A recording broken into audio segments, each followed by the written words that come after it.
नमस्कार।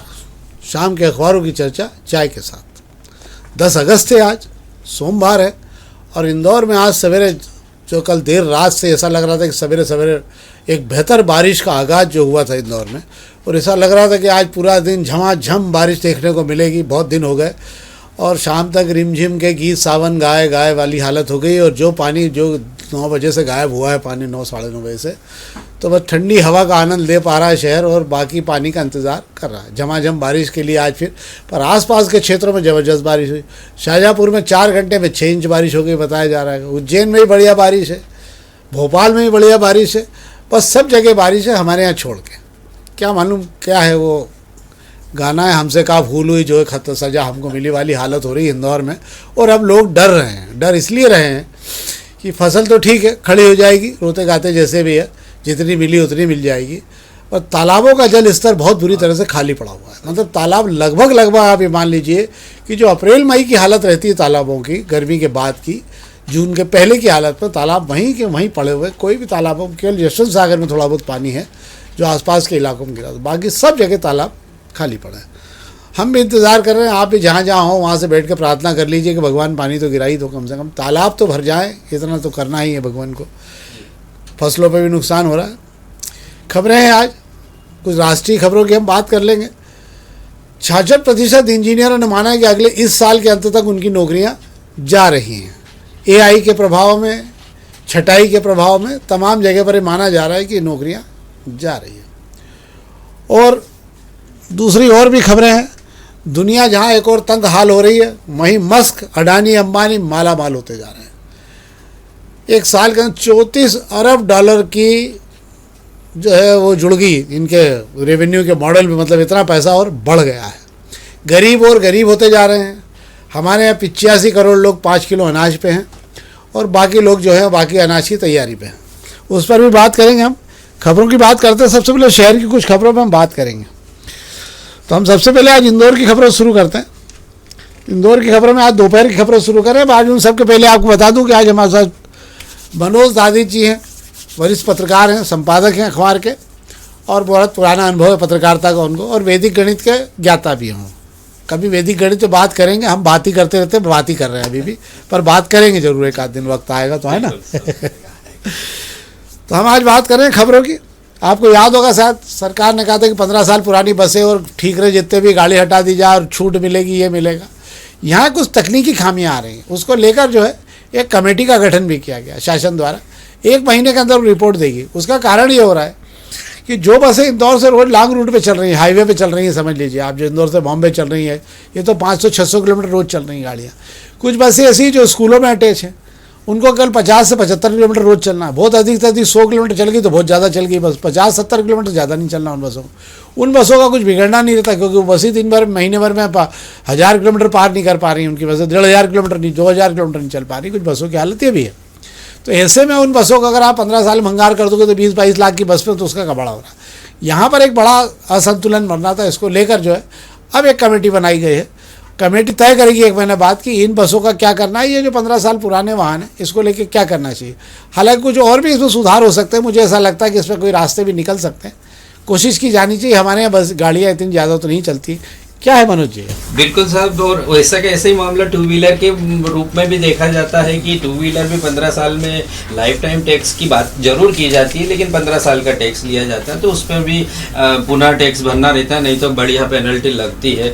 तो कुल मिला के कहने का तात्पर्य ये है कि भारत में कई शहरों की और कई राज्यों की सड़कें इतनी अच्छी है कि वहाँ 15 साल का नियम लागू नहीं हो सकता। ये वाजिब बात है वहाँ की गाड़ियाँ और उनका मेंटेनेंस करने का है। मुझे याद आता है कि वो इंदौर शहर के अंदर 2 स्कूल बढ़िया थे। एक तो सर वो आप बताए अहिल्या आश्रम और एक बाल विनय मंदिर। उनकी बसें वर्षों तक चलते हुए देखे हमने, भले वो पेट्रोल मॉडल रही हो, लेकिन वो व्यवस्थित रही है। तो कुल मिला के एक आपने शायद मुझे बताने का प्रयास किया था कि विदेशों में कोई एक टेक्निक का उपयोग किया। हाँ, वो बता देता हूँ मैं आपको। आप बताएं, वो बढ़िया दर्शकों के मैं आपको बता देता हूँ। अमेरिका, ब्रिटेन वगैरह तमाम जो बड़े विकसित देश हैं, उनका एक सिस्टम बना हुआ है ये इस प्रकार की बसों और अन्य वाहनों के लिए। वहाँ पर हमारे यहाँ जैसा RTO फिटनेस सर्टिफिकेट नहीं देता।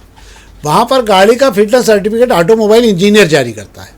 ऑटोमोबाइल इंजीनियर कंपनी के साथ में पूरी गाड़ी की जांच करने के बाद में जो भी पार्ट्स उसके रेगुलर होने के हटने के बाद में फिर वो जब उसको बदल देता है तो उसके साथ में पूरा सर्टिफाइड बिल लगा के और जो सारा कंप्लीट करके फिर 1 साल का सर्टिफिकेट ऑटोमोबाइल इंजीनियर अपने रिस्क पे देता है कि मैंने ये गाड़ी में काम कर दिया, इसके बाद में गाड़ी में कोई दिक्कत नहीं है।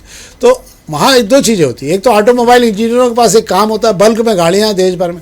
मुझे लगता है कि देश में जहाँ आईटी इंजीनियरों के लिए जॉब खत्म हो रहे हैं वहाँ पर एक काम ये बहुत अच्छा हो सकता है कि जो भी ऑटोमोबाइल इंजीनियर हों उनसे सर्टिफाइड कराने का काम चालू किया जाए और उनका बाकायदा लाइसेंस बनाया जाए। अगर वो सर्टिफाइड देता है तो अगर गाड़ी से किसी का नुकसान होता है गाड़ी का कोई भी, तो उसकी जवाबदारी उसकी व्यक्ति की होगी और जिस कंपनी से उसने काम कराया उसका पूरा सर्टिफाइड करके वो कंपनी भी उसके साथ में भागीदार होगी। ऐसे में 2-3 चीज़ होगी, ऑटोमोबाइल इंजीनियरों को काम मिलेगा, बेहतर तरीके से गाड़ियों का रखरखाव होगा और वो भले 20 साल चलाए, इसमें कोई दिक्कत नहीं कि गाड़ी कंप्लीट कसी हुई मिलेगी आपको हमेशा। इसलिए मुझे लगता है इस पर ध्यान दिया जाना चाहिए हमारे यहाँ, क्योंकि आरटीओ क्या तो आप पैसे देके जो चाहो वो लिखा के ला सकते हो। 30 साल की गाड़ी को 5 साल पहले बताओ तो भी वो लिख के दे देते हैं। ये प्रधानमंत्री की री RRR वो योजना का भी सदुपयोग हो जाएगा। प्रधानमंत्री को इस विषय पर ध्यान देना चाहिए, नितिन गडकरी जी को ध्यान देना चाहिए। अब एक और खबर दोपहर की हम बात कर ले रहे, बस का किराया बढ़ा दिया गया है। तो एक बार फिर जो लोग भी बसों में सफ़र करते हुए मान के चलेंगे ये तो माचिस की डब्बी मिलने वाले का समय आ गया, या 2 चॉकलेट मिलने का समय आ गया, या आपको कुछ भी मतलब 2-4 रुपये का सामान तो आपको लेना पड़ेगा भाई साहब। रोज़ रोज़ तो ये जो है आपके लिए चिल्लर लाई नहीं जा सकती।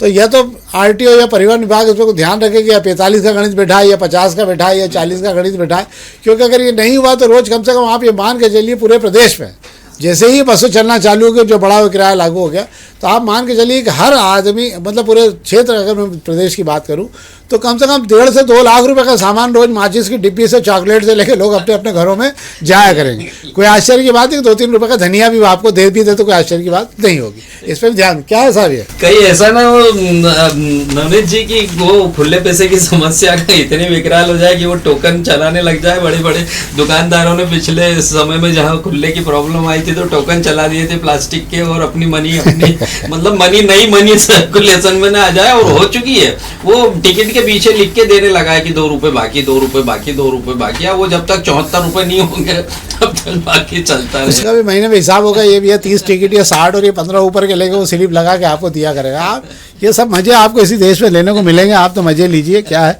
अब अग्निबाण खबरों की बात कर ले तो अग्निबाण खबरों में एक तो खबरें अच्छी जिस पर बात की जानी चाहिए। एक तो शहर में लगभग 1400 बगीचे हो गए हैं। ये तो बहुत खुशी की बात है कि 1400 बगीचे हो, पर 300 मतलब 1400 बगीचे, 300 तो बिल्कुल बदहाल बगीचे जिसके अंदर आप खड़े नहीं रह सकते। मतलब हालत ये होगी कि ना तो फर्शी उखड़ गई, झाड़ भगवान भरोसे पड़ रहे हैं जो पेड़ लगा गए हैं। तो मुझे ऐसा लगता है कि जो अभियान चल रहा है शहर भर में, तो हर क्षेत्र में जहाँ बगीचा है उसके रहवास संघ को ये बगीचे जो है प्लांटेशन के लिए गोद ले लेना चाहिए। और इससे कम से कम ये होगा, यहाँ अगर 20 प्लांट भी लग गए तो आप ये मानिए कि 2000 से ज़्यादा प्लांट आपके लग जाएंगे जो आने वाली पीढ़ियों के लिए राहत देंगे। तो मुझे लगता है इस पर अगर ध्यान दिया जाना चाहिए रहवास संघ को। हर काम नगर निगम नहीं कर सकती, कुछ काम आपको भी अपने आने वाली पीढ़ियों के लिए करने की आदत होना चाहिए। जो 300 बगीचे उसको लेकर जो भी जन सहयोग की संस्थाएं चलती हैं, जो एनजीओ चल रहे हैं, अगर एक एनजीओ एक बगीचे को भी गोद लेना चालू कर दे, वहाँ योगा की क्लासेस लगा ले, वहाँ कुछ भी करना शुरू कर दे, तो कम से कम इतना हो जाएगा कि वो बगीचे बेहतर तरीके से सुधर जाएंगे। और नहीं तो एक मंदिर बना दो बढ़िया, घंटी घड़ियाल लगा के, तो मंदिर में बगीचे को चाल मिल जाएगी। क्यों साहब? बिल्कुल सही कह रहे हैं आप, ये मंदिर वाली योजना भी बहुत बढ़िया सुंदर है। और मोहल्ले वालों को, जैसा कि आपने बोला, ये एक सामाजिक मुद्दा है साहब।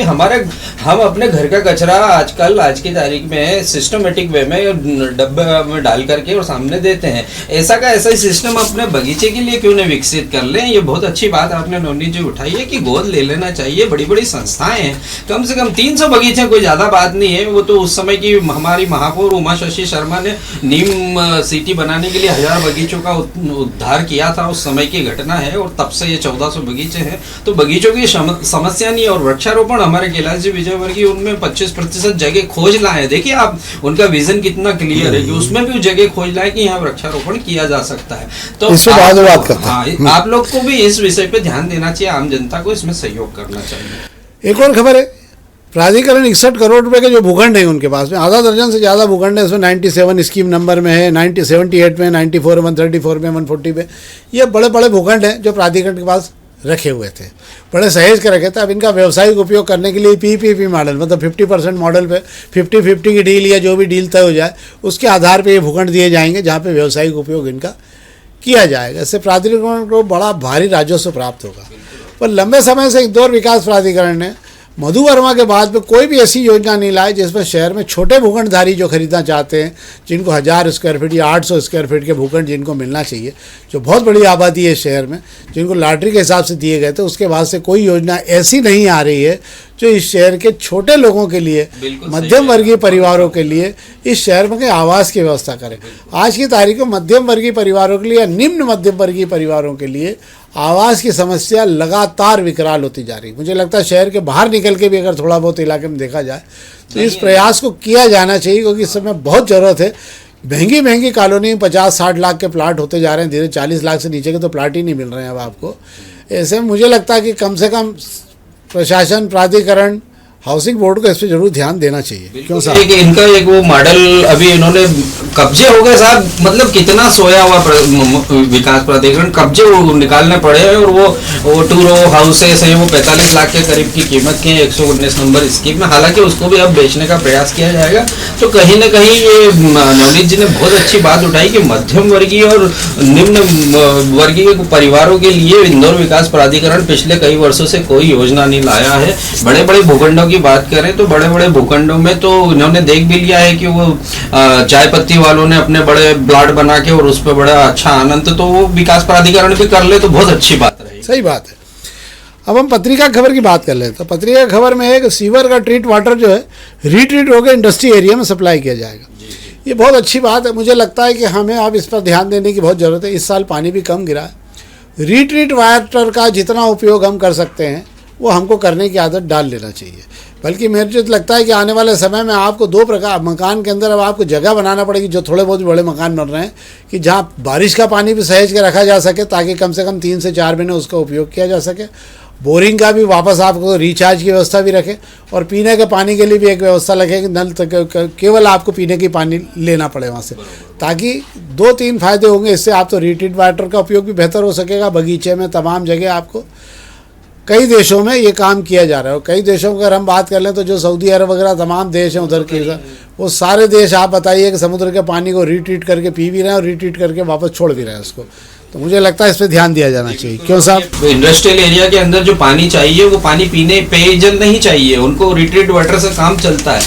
जरूरत है उन तक वो रिट्रीट वाटर की पाइपलाइन पहुंचाने की, जरूरत है उन तक वो पानी पहुंचाने की। उसके लिए वो पैसा भी देंगे, भरपूर पैसा देंगे, नो प्रॉब्लम, अगर आप इस काम को ईमानदारी से करने का प्रयास करो। ईमानदारी से करने का मतलब ये है कि आप रिट्रीट वाटर जो है उसकी ये गारंटी हो कि वाकई रिट्रीट और उसमें स्मेल नहीं आना चाहिए। क्योंकि आप जो रिट्रीट करके दे रहे हो उसका भगवान मालिक है, शहर में नगर निगम जो प्लांट कर रही है उसका रिट्रीट वायर में बहुत बार इतनी स्मेल आती है कि लोग घबराने लग जाते हैं कि मतलब यार पानी के अंदर। इस पर भी ध्यान देने की बहुत ज़्यादा ज़रूरत है।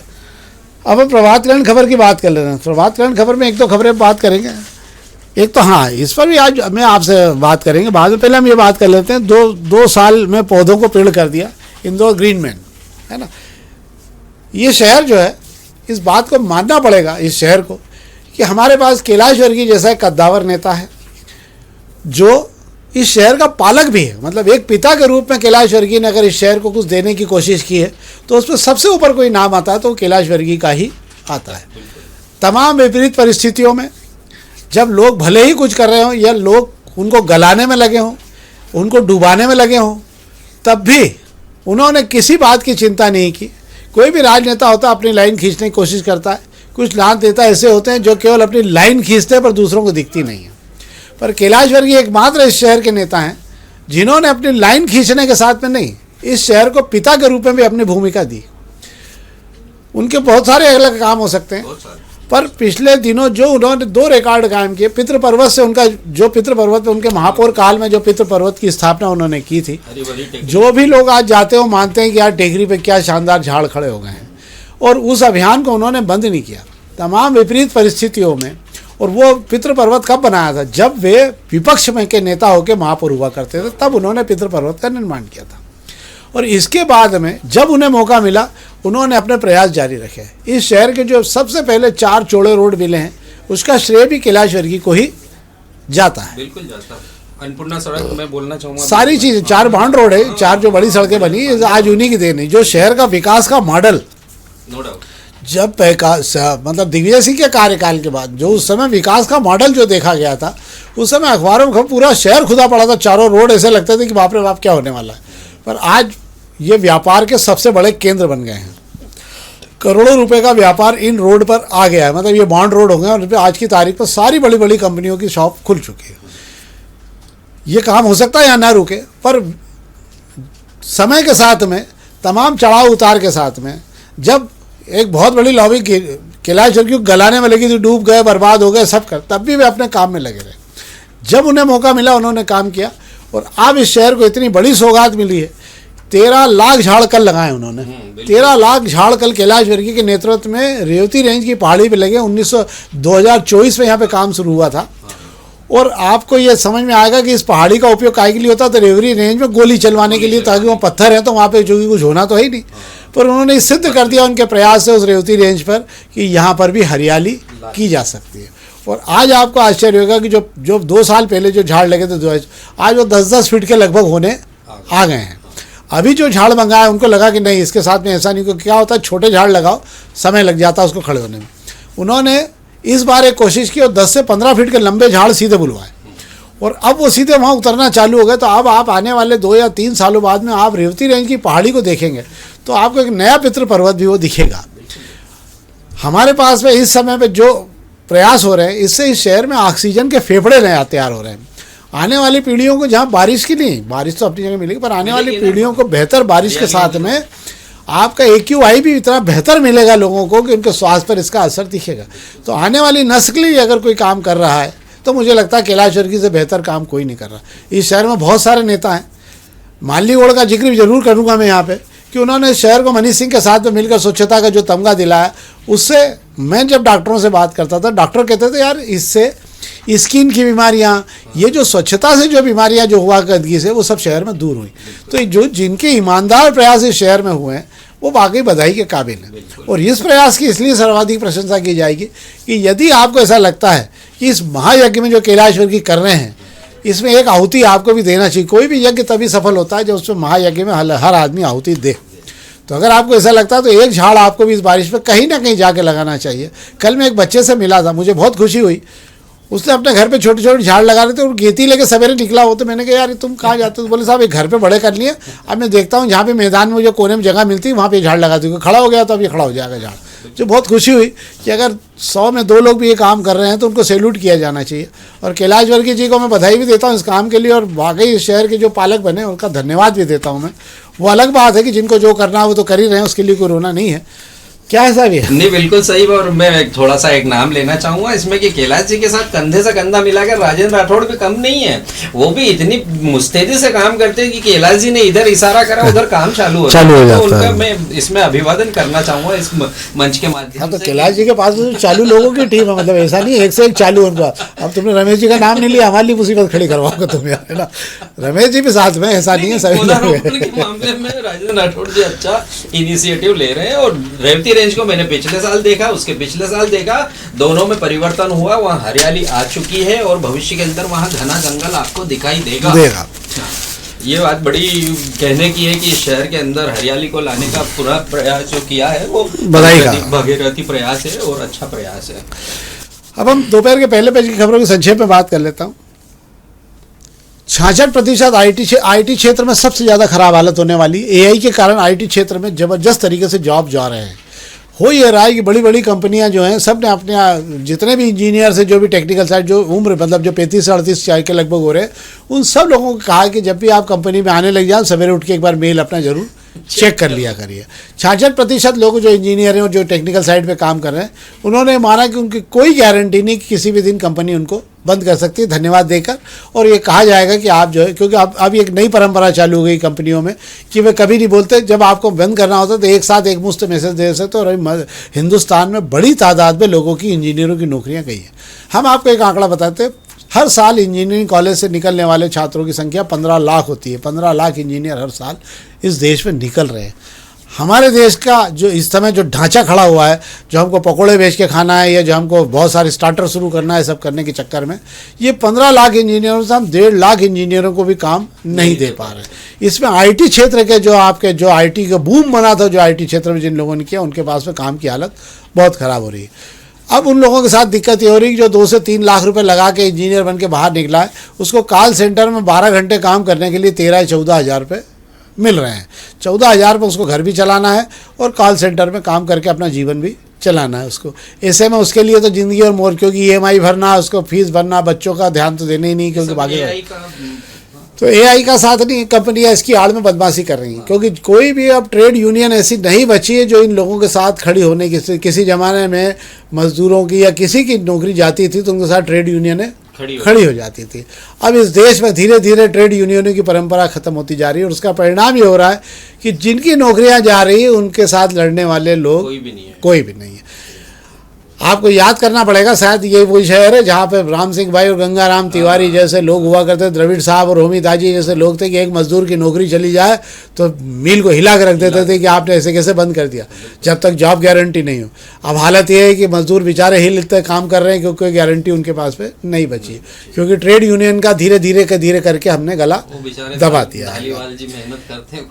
नहीं, वो अलग बात होती है कि एक और चीज़ ये है कि शेयर बाजार में सपाट शुरुआत हुई, आज कोई स्थिति रही नहीं। 178 अंक के साथ में तेजी मद्दी के साथ में काम चल रहा है, क्योंकि कुछ है नहीं। और अंत में एक खबर और बता देता हूँ आपको, दुनिया बहुत तंग हाल में है इस समय, पर मस्क, अडानी और अंबानी माला माल होते जा रहे हैं। इनकी जो रकम है बहुत तेज़ी से बढ़ती जा रही है। इनकी ग्रोथ, जिसको कहा जाता है कि ग्रोथ इतनी तेज़ी से बढ़ रही है इनकी कि $34 अरब इनको कमा लिए इन्होंने 1 साल के अंदर। दूसरी तरफ जो लोग गरीब होते जा रहे हैं वो बाकायदा बहुत तेज़ी से गरीब होते जा रहे हैं। अब के शेप में आ गई है अर्थव्यवस्था। के शेप का मतलब ये होता है कि जो ऊपर जा रहे हैं वो तेज़ी से ऊपर जा रहे हैं, जो नीचे जा रहे हैं वो तेज़ी से नीचे चले जा रहे हैं। तो आने वाले समय में ये के शेप की जो हमारी आपकी जो ग्रोथ है जो हमको दिखेगी, उसमें बहुत सारे लोगों का हमको रिजल्ट देखने को मिलेगा कि ये मध्यम वर्गीय से निम्न मध्यम वर्गीय हो गया। जो निम्न मध्यम वर्गीय में से वो 5 किलो अनाज की लाइन में जा रहा है। जब तक हम रोजगार की व्यवस्था पर ध्यान नहीं देंगे इस देश में, जब तक बेरोजगार युवाओं के लिए हम नहीं सोचेंगे, इस देश की ग्रोथ बढ़ने की स्थिति नहीं तो आखिरी में कांवड़ यात्रा तो निकालने की कोई दिक्कत नहीं है, उसके अंदर फिर आप निकाल सकते हैं। तो ये वो खबरें हैं, शहर की जुड़ी हुई अंतर्राष्ट्रीय खबरें, कुछ हम आपको एनालिसिस करके बता देते हैं, जिसके अंदर आपको ये भी जानकारी मिल जाए कि देश कहाँ जा रहा है, आप कहाँ जा रहे हैं। और फिर हम आखिरी में आग्रह करेंगे, इस कार्यक्रम को देखिए, लाइक करिए, सब्सक्राइब करिए और समय मिले तो एक झाड़ जरूर, भले तुलसी का लगाएं पर लगाइए जरूर। बहुत बहुत धन्यवाद।